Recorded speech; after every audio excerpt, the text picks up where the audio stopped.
sekalipun, asalkan saja Islam berdaulat. Ada orang kata Islam akan berdaulat kalau Melayunya sepakat. Bagi saya ayat itu terbalik. Melayu akan sepakat kalau sekiranya Islam berdaulat. Islam tidak berhajat kepada bangsa, tetapi bangsa berhajat kepada agama. Minta maaf, saya punya kalkulator lain sikit. Yang saya diajar oleh para ulama di Timur Tengah itu, tuan-tuan sekalian, matematiknya adalah mula-mula Islam dulu, baru yang lain akan mengikut, tuan-tuan sekalian. Sebab itu ini bukan zaman bangsa, ini bukan zaman sekular, ini juga bukan zaman Asabiyah, tetapi zaman mereka yang bersama dengan agama Islam. Siapa sangka, tuan-tuan sekalian, negara Mesir, siapa sangka tiba-tiba yang menang presidennya adalah presiden daripada Ikhwan Muslimin.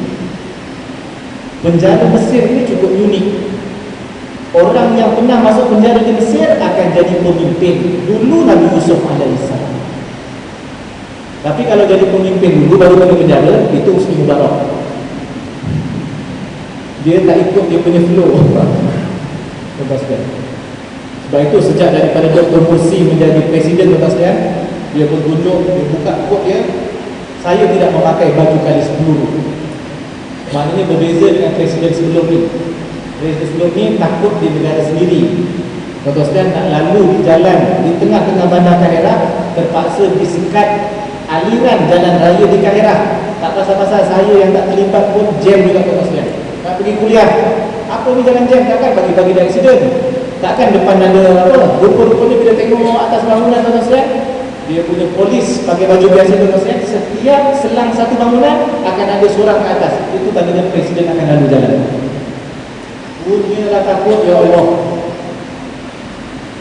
Jadi presiden yang baru ni dia kata aku tidak takut, yang aku takut adalah Allah Subhanahu wa taala. Perubahan. Tuan-tuan sekalian, negara Mesir adalah negara yang penduduk dan umat Islamnya antara yang paling ramai, iaitu 90 juta, tuan-tuan sekalian. Sebab itu selepas Dr. Mursi menang, media tidak putus-putus buka channel ni sedang bercerita tentang Dr. Mursi. Buka channel lain pun sedang bercerita. Orang sedang menumpukan perhatian kepada apa yang bakal berlaku di Mesir, tuan-tuan. Mesir adalah bumi yang cukup subur, padang pasir, tetapi oleh kerana ada sungai Nil, dia adalah delta sungai Nil, padang pasir yang panas begitu, kena air saja, tuan-tuan sekalian, apa buah yang tidak boleh ditanam? Padi dia tanam, gandum dia tanam, apple dia tanam, faraudah, strawberry dia tanam, apricot dia tanam, anggur dia tanam. Cuma saya tak test bawa durian dia. Kadang kalau saya bawa, orang itu juga confirm tak balik. Durian ada kat sini. Dan dalam kapasnya terusan Suez yang merupakan jalan perdagangan shortcut daripada barat ke timur. Dia shortcut tu. Terusan tu di peringkat awal besar, lama-lama makin meruncing bila sampai ke sempadan, iaitu Sinai, negara Mesir, tuan-tuan sekalian. Kalau muat hanya satu kapal, tuan-tuan sekalian. Kalau laluan itu daripada barat ke timur, orang daripada timur kena berhenti dulu, sebab bagi laluan daripada sini yang ada masa dia. Kalau sini dah habis, sana pula akan lalu, tuan-tuan sekalian. Setiap satu kapal cukainya 40 juta US. Negara kaya, tuan-tuan sekalian. Tapi tak pernah mendapat air percuma 20 meter padu. Saya tak pernah rasa pun 8 tahun di sana. Tak pernah dapat dapatkan.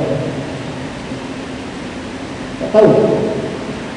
Agaknya yang mentadbir, agaknya yang memimpin penyamun agaknya.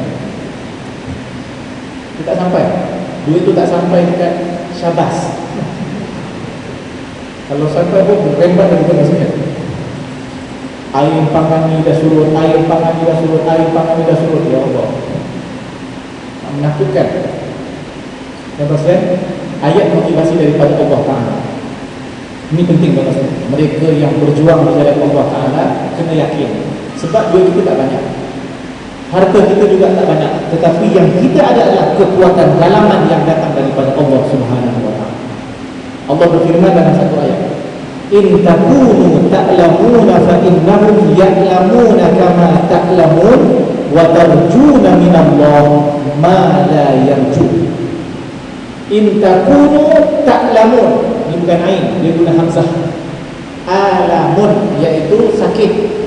Sekiranya kamu sakit, in takunu ta'lamun, sekiranya kamu sakit, fa innahum ya'lamun, musuh juga sakit, kama ta'lamun, sebagaimana kamu sakit.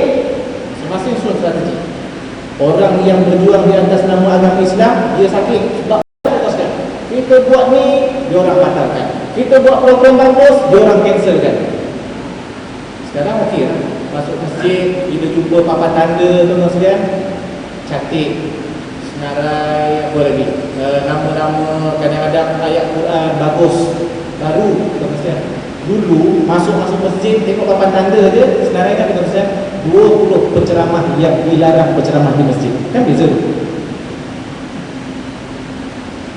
Dulu lah saya pernah masuk satu masjid, ini dulu dia punya maklumat. Bagilah maklumat lain, satu pergi masjid dalam keadaan berwuduk, saya akan dapat setiap langkah satu pahala, setiap langkah yang sama juga akan dihapuskan daripada satu dosa dan diangkat satu darjat. Satu langkah dapat 3 fadilah. Para sahabat yang duduk di Masjid Qiblatain Madinah, Masjid Qiblatain tuan-tuan sekalian, ini adalah masjid yang ketika berlaku perpindahan kiblat daripada Baitul Maqdis ke Kaabah, tuan-tuan sekalian. Orang-orang di situ, ini jaraknya berapa kilometer saya tak ingat. Maksudnya kalau naik bas, naik jalan pun tak jam sangat, 20 minit sampai. Jadi mungkin dalam 10-15 kilometer pun tak jauh. Tapi kalau jalan kaki jauh, tuan-tuan sekalian. Orang-orang yang tinggal di Masjid Qiblatain minta kepada Nabi, request kepada Nabi, ya Rasulullah, boleh tak kita orang pindah dekat dengan Masjid Nabawi? Tuan-tuan sekalian, nak pindah sebab nak pergi masjid ni. Rasulullah larang, tuan-tuan sekalian. Rasulullah larang. Kerana apa? Tadi tu hadis ni, setiap langkah akan dapat satu pahala. Langkah yang sama tadi akan naik satu darjat. Langkah yang sama tadi dihapuskan satu dosa. Kalau 2 langkah, kalau 3 langkah, kalau 4 langkah, tuan-tuan sekalian, sebab itu yang duduk dekat-dekat dengan Masjid Meru ni, maknanya bersyukurlah. Dekat tu baguslah. Tapi bersyukur lagi orang yang duduk jauh. Jalan lengas, jalan kopi, kalau boleh pindah sampai kapal, tuan-tuan sekalian. Makin banyak.